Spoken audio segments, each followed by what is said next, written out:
You sent know you what? I one. kind of want to reminisce, and I guess I want to get into, becoming first-time real estate, investors. That's what they call them, the slumlords. No. Don't do that. Well, crazy enough, it was around this time, like 10 years ago, I basically started my financial wealth journey.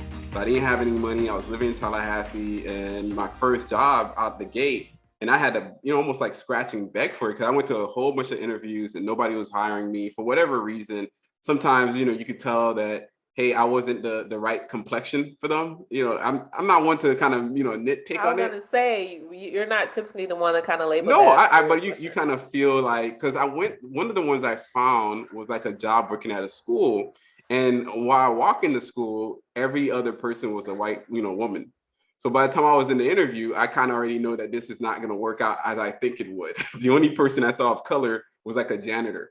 Like, so I already know, it's not gonna pan out. This is not gonna be what it Mm-hmm. is.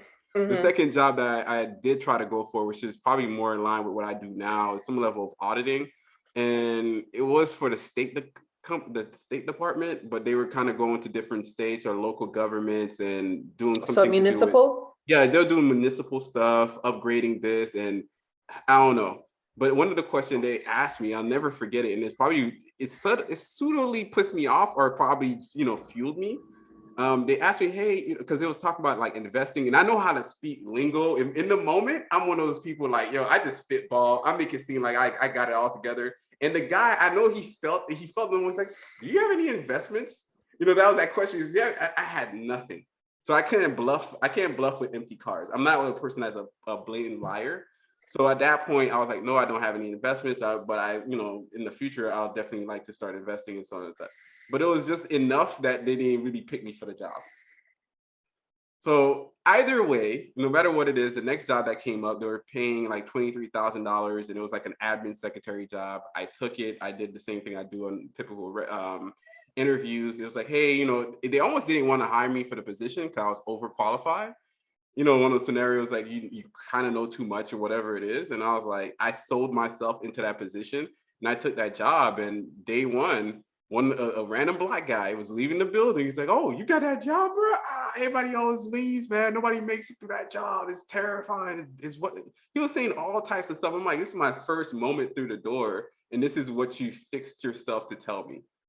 I was like, all right, dude, I'm gonna make this thing work. Because in that car, when I was getting that job, I said, God, whatever this position is, I'm gonna take it. I'm gonna run with it. I'm gonna do better with my money. I'm gonna do better with my cash flow. I'm gonna do what I can, no matter how much it is. I'm gonna make it. I'm not gonna be ungrateful. Because I've seen many people that take jobs and positions that they desperately needed, always turn, and it's almost like they act too. They're better than this. It's like I'm better for this job. Like, no, I'm not. I wasn't better than this job. I needed this job.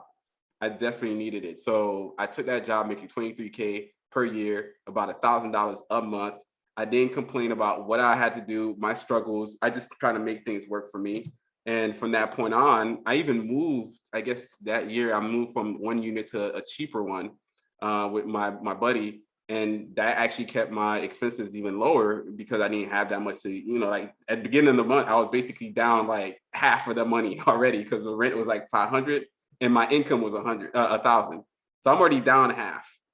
So by the time I was over, I was literally living off of maybe $100 per month. That was, After like insurance, food, yeah, gas, everything. That was everything, likely phone a hundred bill. dollars a month, and whatever I couldn't make up, I had to put on a credit card, and I was kind of paying down the credit card. It was crazy. But to think that all the way from 2012 to now in 2022, where I'm welcoming two new tenants into this unit that's right across the street from Florida State, technically like 5 minutes walking distance, is insane. You know, to, to How long has the unit? I'm sorry. How long has the unit been vacant? It hasn't been vacant that long. It's only been vacant at the end of A July semester? 31st. Yeah, the Okay. end of the Okay. semester, the end of the summer term. Mm-hmm. So they moved out on the 31st, and I got in, and these guys are moving in some of their stuff. But technically, because I'm not a slumlord, which is another, maybe that's the topic of this, the entire thing. I have a soft heart, whatnot. And I was like, you know what? I know I'm making some changes here, whatever it is, and I will allow anybody to come in for the month of August. They can move in ad hoc, and I won't charge them for that. So they basically have a technical move-in on September 1st to all the way to July 31st of 2023. Yeah, it's a good location. I remember where you told me it's only walking distance from Florida State University. And if you are listening to this episode, Florida State University is located in Tallahassee, which is the capital of Florida and one of the biggest university in the state. And it's a huge campus. This is nowhere similar to like some of the other campuses. It's a beautiful campus, huge campus. And one of the perks, I think, of having a campus that have all these different, nuances, different things that you don't really have to leave off campus is finding a really good location, proximity to walking distance to your class, walking distance to the lounge, wherever you need to go. So you got a really gym there. You and your mom going on this real estate. This is a really good location. Are you going to keep it for a while? Oh, that was the goal. The goal is to, for one, typically what happens, whatever school you go to, somebody in your lineage will end up going there. Either it be your own kids or even a cousin or whatever, your nieces, nephews, so on and so forth. They might just kind of matriculate there. So a lot of parents, at least at the time when I was there as well, there was a few parents that realized this. So instead of sending your kid to school to pay rent, they just bought a home that was close, or a condo that was close nearby, and they just housed their kids, and then they charged rent to their roommate. Or eventually when the kids left, they either just, started renting it out, or they even sold it. So why, they started thinking differently about ownership and about the way you kind of go about, expending your money and expending the family's wealth, right? So there are other families that learned along the way that, hey, if your kid is going to an out-of-state school, they could do the first year, there and become state, in-state people, whatnot. You could buy a home with them. And because you bought a home with them, now they get state tuition.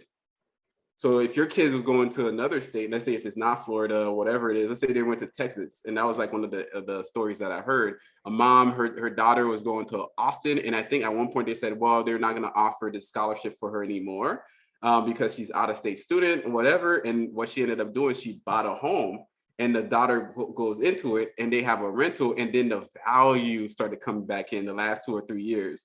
So on top of the fact that they got the rental, they got the value coming in, and they're good.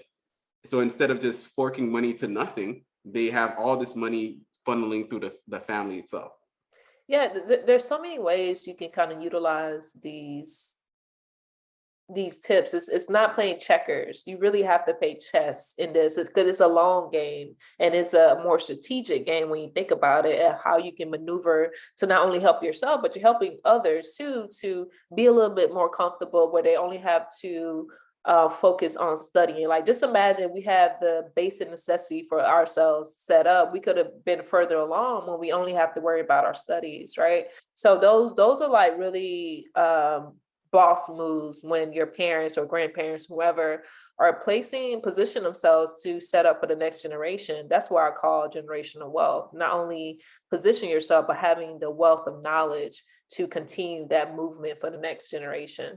That's really that tidbit. Yeah, you of can it. still So, charge your kids rent though. I'm not gonna lie to you. I'll still charge if you're taking the net check? Are you taking the net check? I'm not taking the net check. This? No. You ain't taking the net check, but you definitely still need to incorporate ways that they're still paying, because you can't rob the person of their agency. I think that's thing a lot of parents, typically make that mistake off of. They're like, I'm gonna drive my kid everywhere. Then eventually your kid doesn't have any drive to actually learn how to drive.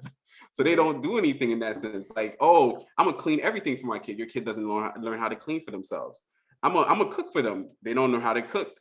All these things become ahead, especially if you're a parent. You have to kind of weigh in the decisions that you're making, and you gotta think ahead of like, yeah, I'm not gonna charge them the $2,000 that would charge like somebody, portion of it, whatever. But I'm gonna actually charge you at least $500. I'm gonna need you to come off of some cash so you could feel it. I want you to feel the taxes. Like, Mom, you charging me? Yes, sir. Yeah, this thing is set up. It's reoccurring. I don't have you out here messing up, skipping on my payments. I'm gonna set this up for you reoccurring. I'm gonna see that cash flow come into my pockets as well, because even though you're helping, you can also be a detriment if you're not doing the right level of help. help. Yeah, I could definitely see that as well. Because as much as we complain, well, I don't really complain as much, but growing up, like, oh, I don't have this, I didn't have that. In retrospect, it all helped us become who we are, right? Even though I have that ants and I'm very like high anxiety where I need to get something done, like proactive, because of the experiences that I had, and my mom couldn't really do a lot due to her resources and situations, right? It taught me to be a proactive. It taught me to seek out resources, and it taught me to not just remain stagnant or take no as a no. If family taught me anything else, is you have to be proactive as a student, but also with real life experiences, you just can't sit there and allow things to happen. I didn't allow life to happen to me. I had to go out and seek it and really kind of create those opportunities to kind of fulfill the destiny that's out for me. So it's always the pros and the cons when it comes to this. But I think at the end of the day, it teach you and it show you how to be a better person, because those are skills you're gonna always use. And I don't think it's something that we take for granted. Well, some of us do take for granted, but it's something that really makes us more powerful, impactful people at the end of the day. So Yeah, and then it's also interesting, I guess, in this side of the aisle as the person that's renting out to somebody else how you that you. feel? Oh yeah, it's fine, but I love like apartments.com. It makes a lot of it like it's not an endorsement, whatnot, but it makes a lot of it streamlined, so you could actually rent everything out through there. And you can also say, hey man, pay me my run me my check through there, so you don't have to deal with the money directly. And it could be even more like a reoccurring payment. So for them, it's reoccurring, and you don't have to kind of run after them for money. So that's actually amazing. Do I haven't used apartment.com in a while. Can they leave you a review I don't or the know. property? No, I don't know if they could leave me a review. This is actually really good too. So they can't really talk smack about me. It's all good. It's all good. I can't have y'all running statements. That's cool though. So congratulations on the new tenant. Are they signing on for the year or the Yeah, they're semester? signing up for the year. So it's two of them. So it's the multi-door yeah, I guess it could just be a family thing, but it's multi-door. So you have two students coming in, they're friends, Mhm. they've been friends for a while. And they seem like great families. I think they're well adjusted. So they look, sometimes you could look at the person, you're like, you're all right. You're not going, your eyes ain't going left or right thinking about the next, time you're gonna have the party like 2 weeks from now in this location. Right, There's some right. there's some students you look at, you're like, you ain't good, you ain't good. The And party like kind of sucked them in. I'll say this too: you have to get the right tenants for whatever rental you have. It's pivotal. The right type of tenants could really make or break a property. Literally, like they could destroy, half of the Agree. equipment, the stuff, whatever. They could go even crazy. I've seen, horror stories of people scratching up walls, burning things, and clogging up toilets. Like this could be really disastrous if you do it wrong. So when people say, "Oh yeah, real estate is everything," like, you need to put that extra It's a work. risk. It can be a risk. You So put do that. do you screen? I'm pretty certain you do. Yeah, You screen your patients. there's a couple of things I do to screen somebody. I'm pretty good at reading people. That's hey, I used to be in Marine Corps Recon. I did interviews. But I'm an you need auditor. documents too. I get I that. get you. But on the apartment.com, they do also like criminal background check. So I require a criminal background check and also like a credit check. So you can actually see both of those things. If some of those things are a little bit lacking, you could also ask for a guarantor. So you could set that up as well, and you could look at the guarantor's credit check and criminal check as well. So you're still running a risk and a gamble. And at the same time, the way I write the narrative for my complex or the rental I have, I'm really tailoring towards students. That's one thing. Very high achieving students, grad students, people that are serious. So when you write it, you kind of have to write it in a way that you're compelling the person to like, this is a serious place. Boo! This is not the party location I need. It's a quiet neighborhood. It's fairly safe. You don't see anybody, and the neighbors are fine. Those type of things are good for the quality tenants that you're looking for, but there are a deterrent for some reason for the other type of tenants that you don't want there, really. And on top of that, I write that, hey, email me versus calling me. And you could tell, like, the person that calls me, it's a no, man, because you didn't even read the actual thing I told you to do. Email me, not call me. I'm not quite sure how you even found my number to do so, but you should have not done that, because it's not going to tell confidence in me that you could follow any level of direction. And that's one of the big things for me. On top of that, and when I do like the when they come in and sometimes do a walkthrough, right? I remember the first year, there was a couple people come in here. I don't like this. Is this gonna be changed? Is that They said that. I'm like, look at you. Like, oh, this is a whole You're a hell student. no. You are a student. No, I'm like, this is a no. And to be honest with you, those the black girls. I say Yeah, what I say. I think I got that from. I think I got it. I did the You are not the type of person that is amenable to anything, because there's different people that are like, hey, if they see something slightly off, they're fine. But if they see like, oh, I don't like the color here, then why do you show up? Like, why were you here? Are you gonna make changes to this? I'm like, changes to what? This is as is. What's going on with you? Other people walked in the door fine. I noticed too, as I got because I've been renting for a long time, since college, and my aesthetic always matched my bank account. If like you mentioned, if it wasn't anything like really abnormal, like if you got mold on the ceiling or something like really crazy, or roaches, whatever, like really, Yeah, a I rat was passed by for and it. said, Yeah, "What's up?" yeah. A rat fell say, "What's up?" While you going through the walkthrough, like I was fine. And if I feel like the property manager, whoever's the landlord, is copacetic and they're cool, whatever, I was fine. And also for me, because I rented a lot of times when I'm on my own solo, is I make sure the neighborhood, I feel safe. Like I see another woman buy whatever, or everything is kind of safe.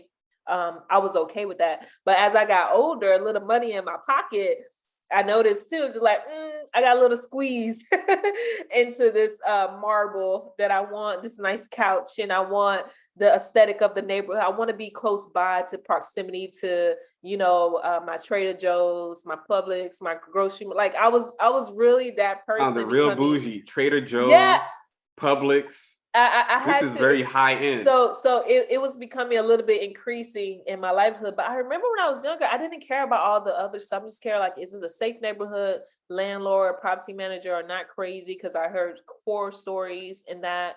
So just little basic necessity, and that's all I care about. Everything else I feel like I could have did on my own, and I did. But it's interesting, as I'm noticing younger people knowing how much they make and they're requiring these champagne aesthetics. I'm just like, it doesn't work. Those two things doesn't work hand in hand at all. Yeah, they be trying to pop bottles out here. Pop bottles. Everyone is popping bottles doing lovely. It's a little insane, And yeah, this is why it's very important that you really do screen out the type of person you're going to work with, because not everybody's going to be amenable to some changes. So if there's something that happens, I let people know, like, this place might not be perfect, but if there's something that I'm going to change there, I'll let them know that I'll definitely change it. But some people are like, I want this thing done now, and they could become a nuisance, or they can even sue you. This is a very like weird space in America where it's a litigious country where people will sue for anything. Like that lady that sued because her coffee was hot at McDonald's, and she won that lawsuit. You ever see the coffee cup? It says it's hot. Caution, it's hot. It's because of her. Or even that woman who won the Geico one. She got an STD in the car.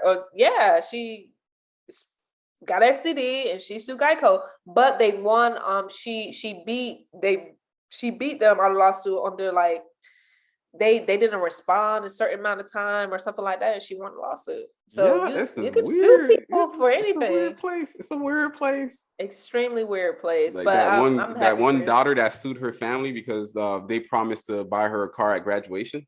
You ever heard that? No. It's actually, okay, this is business law, because go back to my FSU days. Business law, it turns out that a verbal contract in a majority of states is actually very much legal. Legal to the extent that you can make it with a person that's sound mind, that is old enough that can actually render this statement to be true. So they have the authority for it to be true. So if your parent says, hey, when you graduate, if you graduate with this 3.0 GPA and whatnot, I'll definitely buy you a car. And they kind of they did that, especially if it's in writing or whatever, even if it's a verbal agreement. If everybody knew that to be true, and then hey, it's your word against the other person. Turns out the daughter sued them because at the end the parents didn't they reneged on their promise, and the daughter said, you know what, all right, cool, I probably studied law because of this. All right, I'm gonna do you a favor, deuces. And she cut him off. She messed him up. That's so messed up. Levels. What's the relationship of that now? Gonna be how's the relationship gonna be like after that? I'll be like, you know what, sue me again because I'm not your dad no more. That's how I do it. Like, I'm done. Like that level of suing me, oh, that's cold. That's really cold. You just want to be emancipated at this point. There was this is another lawsuit story. There was a couple that tried to sue a grocery store because they found the chicken had bones in it. Yeah, supposed to be boneless chicken. Yeah. No. That's not what it was. They never knew that chickens had bones in them. Oh yeah, I think I remember that you mentioned this to me before. Yes. Yeah. It's not supposed to be boneless. They it's kind of like they only eat chicken nuggets. Like you say, like, whoa, like they have bones? How? I'm like, how do you not know that chicken has bones? How do you not know that it's a living animal? So I know we went on a sidetrack with all this lawsuit stuff, but it's really just incumbent on anybody that's trying to become a landlord or a real estate investor to understand that not everything's going to work out in your favor. You're going to actually deal with a lot of contractors getting things fixed. Water is not going to run right. You have to even draft your leasing agreement with all the laws and regulations done. You have to read that yourself. And it's just not going to be as easy as they make it seem on social media. So in this scenario, at least this year, we raised the price. I say it with like we raised the price like a landlord out here. So we're actually renting this place off for $1,400, and the expenses from the HOA to the mortgage and also the free cable, the free internet that I provide is about $1,000 a month. Let's say, let me put in context again. This property is located in Tallahassee. The cost of living is a little bit, below than most places, right? Oh, it's getting up there. It's getting up there, but $1,400 in South Florida, especially in West Palm Beach, is a one bedroom. Not even a one bedroom these days. A one bedroom is like close to at least 16, 17, 1,800 for one bedroom. So that's a two bedroom. $1,400 is probably from 4 or 5 years ago. It's not the same here again. So, but that's a really good deal. It's a 2-bedroom, 2-bath, renovated. It has a washer dryer. I think that's like an amenity now. Like I thought that was standard. I didn't even have no, I didn't. We had a washer and dryer on the property, but it was when I moved back to the US. I had a washer and dryer. Woo! Yeah, this is that privilege coming in. We didn't have a washer and dryer inside the unit. I didn't have a washer and dryer inside. Yeah, brand new washer dryer, brand new AC unit as well. So I'm not a slumlord, dog. Like, yo, my other buddy though. Oh, if he could cut corners, he'd cut corners. I think I know which one you're talking about. Okay, yeah, one of my buddies. Yeah, you might have met him. Like, yeah, I think I know. Yeah, he's the one out all the way out in California. Like, yeah, he definitely would rent out anything. He'd probably rent out space to grandma. I ain't gonna lie, like, and he'll charge up the price. Like, I mean, it is more expensive. He look at his grandma's like, I know you though. I could up the price. You don't know no better. Are you looking to buy more property? Yeah. Yeah, definitely the one in not Tallahassee, the DC unit. I definitely want to renovate some of the elements of it before we buy our actual forever home. And from that point, if we're gonna want to knock down the price or the mortgage off of this one, we still got around like $60,000 to pay for the one in Tallahassee. Then after that, refocus the extra income to really knock down the one in DC. Because I don't want to actually carry a lot of like debt. Yeah. When other people's like, I leverage debt for everything, man. I'm like, nah, I'm good. I rather kind of like set it up that only really have probably a 1 to 4. So basically, like my debt coverage would be like 25%. of Mm, my total net worth. If that mm, makes sense. It's kind it of makes like, sense. if I have $1 million worth of assets, I want to have $250,000 worth of liabilities maximum. Gotcha. So that's the way I want to run it. Run the Gotcha. game. So that Scam them. are we looking at a new forever home 2023? Oh yeah, that's my dream right now. So when it comes to thinking about what to do with time and what, this is why I don't go out everywhere. Definitely I don't go out to brunches, only because I'm focused on trying to get that forever home and just kind of chilling out there and really enjoying, because that's where my mind is. I want to see how it feels like to have that kind of home. I didn't grow up in a very safe structure, that kind of environment. So to think about it is very crazy. It's like, think about how Cosby people live, how some other families naturally live, where they in a colder sack somewhere, and yeah, my kids go to PTA meetings. I want to live that life. I want to see how that feels like. So that's the next step for me. Gotcha. Lovely didn't want to say nothing for this She episode. She she just she sat put there an in the corner. emoji like, hey. I literally just came in middle ground, so it's just like, that's kind of rude. So it's being very professional, you know? I just came in like, lovely. Yeah, and it's already too late. Wow. No, because I honestly I didn't even notice I was still on. No, you guys were talking, and Lawrence had to mention brunch in that statement. That's why Of course he had to mention brunch. It's now a thing. I have to mention every time. It's just a Every thing. time. You're it doesn't on brand. even matter. Yeah, I have to mention it. Like, I have to mention it. I have to I'm get get you a that. shirt that say brunch hater. Always. Like, I'm like, always. If you can you bring it for FinCon so I can create content around it? It's like brunch hater. I think Lawrence, do you want to do brunch with me in Atlanta one of the days that we're there? I'll definitely do brunch. I'll do brunch, but not the way y'all do brunch. I ain't stepping up and whatever, stepping up and showing out. I just want to go to a great place. What do you mean, y'all? Like, he has this narrative of brunch where it's just it's negative to me. It's a negative. It's just all over. Yeah. He generalized all brunches. It's a show out. It's a sorority. Yeah, I think girl. the last time I went to brunch was stuff. with Atlanta when we were at the wedding, right? Yeah, we all went to. Yeah, that was it was so nice. Yeah. Your wedding was the last time I been to brunch. Okay? So it seems like you also have a problem with brunch then. Obviously, my wedding was November 2020. Like, if you haven't been to brunch since, like, who has the beef with brunch? It ain't me. But we're gonna wrap up this. Let's wrap up this episode before we get somewhere else. We're gonna wrap up this episode. It's about, I guess, real estate to a certain degree. I'm just gonna let Alana, like, I know you're thinking about like becoming a real estate investor and stuff like that. You could kind of close out with your story, and then we could kind of do another episode.